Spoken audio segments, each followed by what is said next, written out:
और गणेश हमारे साथ लाइव जुड़ चुके हैं। गणेश, देखिए, लगातार बीजेपी की तरफ से कोशिश हो रही है कि इस बार दिल्ली को अपनी पाले में किया जाए।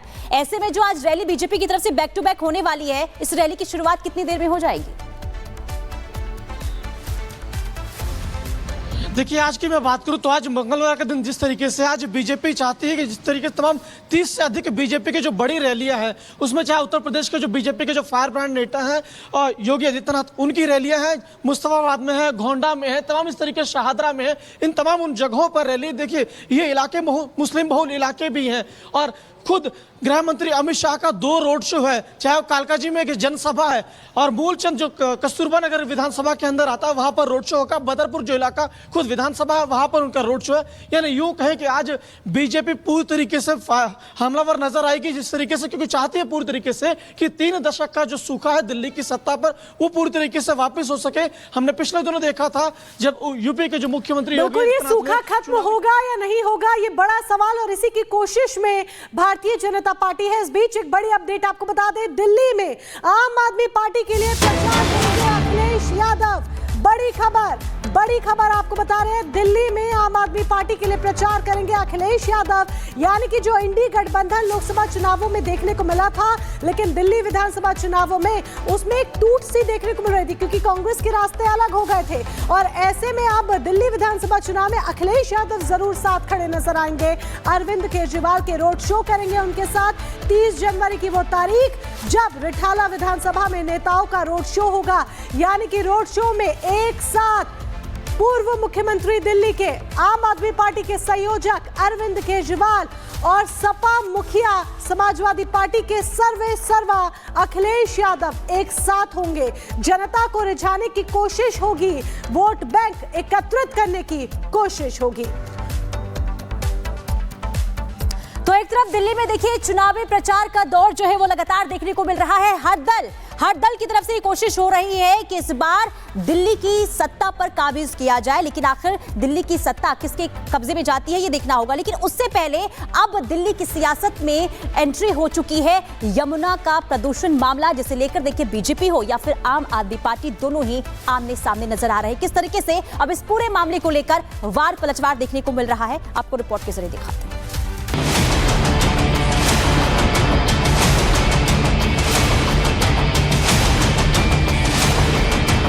देश की राजधानी दिल्ली में विधानसभा चुनाव का प्रचार अपने चरम पर है, जिसमें सभी पार्टियां पूरी ताकत लगा रही हैं। जहां बड़े बड़े चुनावी वादों की भरमार है, तो वहीं एक दूसरे पर वार पलटवार भी जोरदार देखने को मिल रहा है। इस बीच राजधानी के रण में यमुना की सफाई बड़ा मुद्दा बन गया है, जिस पर बीजेपी लगातार आक्रामक है।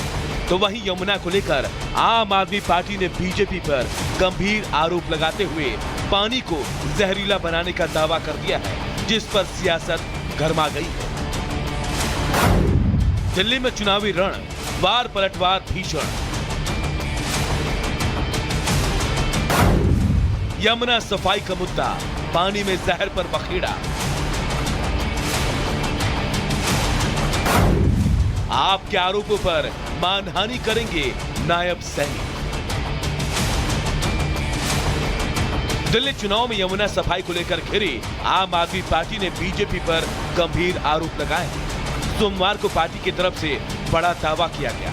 पड़ोसी राज्य हरियाणा से यमुना के पानी को जहरीला बनाया गया है। इसका दावा खुद दिल्ली के मुख्यमंत्री आतिशी ने प्रेस कॉन्फ्रेंस में किया, जिसमें उन्होंने आरोप लगाया कि दिल्ली को मिलने वाले पानी में हरियाणा की तरफ से यमुना में अत्यधिक अमोनिया वाला पानी छोड़ा जा रहा है। सीएम आतिशी के दावे पर अरविंद केजरीवाल ने बीजेपी पर दिल्ली के जल आपूर्ति में जहर मिलाने का आरोप लगाया। मैंने दिल्ली के मुख्यमंत्री होने के नाते इलेक्शन कमीशन ऑफ इंडिया को ये चिट्ठी लिखी है। इलेक्शन कमीशन का इसमें इंटरवेंशन बहुत जरूरी है, क्योंकि जहरीला पानी छोड़कर दिल्ली वालों का पानी रोककर भारतीय जनता पार्टी चुनाव को प्रभावित करने की कोशिश कर रही है। दिल्ली के लोगों को पीने का पानी हरियाणा और उत्तर प्रदेश से मिलता है। दिल्ली में यमुना से आने वाले पानी में जहर मिला के भेज दिया है। ये तो हमारे भलाव हमारे दिल्ली जल बोर्ड के इंजीनियर्स का कि उन्होंने पकड़ लिया। ये एक मास जेनोसाइड हो जाता दिल्ली के अंदर अगर ये पानी जो भारतीय जनता पार्टी की हरियाणा सरकार ने दिल्ली में भेजा है, इसके अंदर उन्होंने ऐसा जहर मिला के भेजा है जिसका दिल्ली में जो वाटर ट्रीटमेंट प्लांट्स हैं उसमें भी उसकी सफाई नहीं हो सकती। यमुना को लेकर आपके इन आरोपों पर दिल्ली से लेकर हरियाणा तक के बीजेपी नेताओं ने कड़ा जवाब दिया है। हरियाणा के मुख्यमंत्री नायब सिंह सैनी ने कहा कि आरोप लगाकर भाग जाना केजरीवाल की आदत है, जिन्हें दिल्ली की जनता सत्ता से बाहर करने वाली है।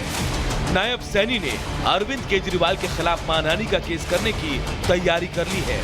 साथ ही पार्टी के वरिष्ठ नेताओं का प्रतिनिधिमंडल चुनाव आयोग से शिकायत कर सकता है। केजरीवाल दिल्ली के लिए आपदा बन चुके हैं और विधानसभा चुनाव में दिल्ली वासियों के आशीर्वाद से भाजपा दिल्ली को इस आपदा से मुक्ति दिलाने जा रही है। इस सरासर झूठे और घटिया बयान के लिए वो हरियाणा और दिल्ली की जनता से तुरंत माफी मांगे, वरना हम उसके खिलाफ मानहानि का दावा करेंगे। वही यमुना के पानी को लेकर आम आदमी पार्टी के आरोपों पर चुनाव आयोग ने हरियाणा सरकार से जवाब मांगा है। राजधानी के रण में आरोप प्रत्यारोप का दौर जारी है, जहां लोगों को अपने पक्ष में लाने के लिए तमाम कोशिशें की जा रही है, जिसके तहत यमुना की सफाई से लेकर जहरीला पानी तक की बात हो रही है। ऐसे में अब देखना यह है कि चुनावी संग्राम में पानी को लेकर यह लड़ाई कहां तक जाने वाली है। Bureau report, Republic Bharat. आगे बढ़ते हैं, बात करते हैं उत्तर प्रदेश के बागपत में मची भगदड़ की, क्योंकि यहाँ पर एक धार्मिक कार्यक्रम का आयोजन किया गया जिसमें लकड़ी का पैड गिरा। दरअसल मंच टूट गया और मंच टूटने की वजह से बड़ा हादसा हुआ। हादसे में 7 लोगों की मौत हो चुकी है। बड़ी खबर आपको बता रहे हैं, मरने वालों की संख्या बढ़ गई है। 7 लोगों की मौत की खबर सामने आई है। मंच टूटने की वजह से यह हादसा हुआ है। 40 लोग इसमें घायल हो गए हैं। यह लापरवाही का नतीजा था या वाकई में कोई दुर्घटना अचानक से यहां पर हुई, ये सब जांच का विषय है और इस पूरे मामले में जांच पड़ताल की जा रही है।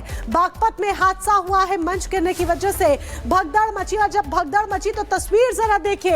लोगों ने एम्बुलेंस का भी वेट नहीं किया, एम्बुलेंस भी पहुंची, एम्बुलेंस में भी लोग गए, लेकिन यहां पर ये देखिए किस तरीके से जो गाड़ी है उस पर ही लोग महिला को लेकर जाया जा रहा है अस्पताल के लिए।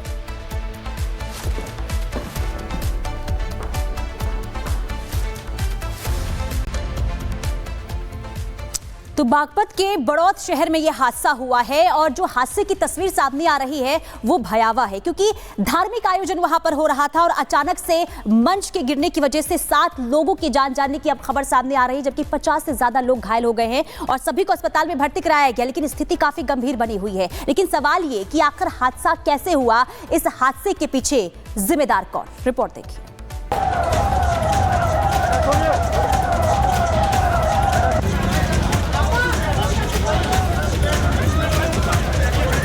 ये भयावह तस्वीरें उत्तर प्रदेश के बागपत से आई है।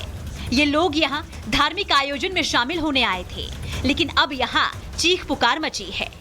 दरअसल बागपत के बड़ौत में भगवान आदिनाथ के लड्डू निर्वाण दिवस का आयोजन किया जा रहा था। इस आयोजन में बड़ी संख्या में आस्था का समंदर समेटे श्रद्धालु पहुंचे थे। हर कोई मंच पर पहुंचकर अपनी श्रद्धा भावना अर्पित करने की चाहत में था कि तभी अचानक भगदड़ मच गई और सजा धजा मंच धड़ाम से नीचे गिर गया। मंच टूटने से कई श्रद्धालु चपेट में आ गए। मौके पर चीख पुकार शुरू हो गई। बताया जा रहा है कि मंच के नीचे दबने से करीब 50 श्रद्धालु घायल हो गए हैं, जिनमें से कुछ की हालत गंभीर बनी है। आनन फानन में मौके पर मौजूद लोगों को जो बन पड़ा उन्होंने वो किया, घायलों को अस्पताल पहुंचाया।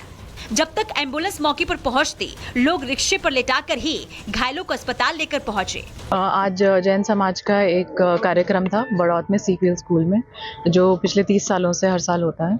और यहाँ पे एक वुडन स्ट्रक्चर था जो कोलैप्स हो गया और अराउंड 40 लोग जो हैं वो घायल हुए हैं और उन सभी को 108 की एम्बुलेंस समय वहाँ पर मौके पर पहुँच गई थी। सबको हॉस्पिटल पहुँचा दिया गया है और 20 लोगों का प्रथम उपचार करके उनको घर भेज दिया गया है। इस हादसे में कई लोगों की जान जाने की भी खबर मिल रही है। बड़ौत के गांधी रोड पर मौजूद पंडू शिला पर निर्वाण महोत्सव का आयोजन हो रहा था, जिसके लिए 65 फीट ऊंचा मंच तैयार किया गया था। मान स्तंभ में विराजमान प्रतिमा जी का अभिषेक करने के लिए अस्थायी सीढ़ियां भी लगाई गई थी। अभिषेक करने की होड़ में ये सीढ़ियां ही टूट गई, जिससे पूरा मंच धड़ाधड़ गिर गया। जहां कुछ घंटों पहले धार्मिक और आस्था से ओतप्रोत माहौल था, अब लोग बदहवास हैं। परिसर में सन्नाटा पसरा है। मौके पर राहत और बचाव का काम जारी है। वहीं स्थानीय पुलिस और प्रशासन की टीम मामले की जांच में जुटी हुई है। Bureau report, Republic Bharat.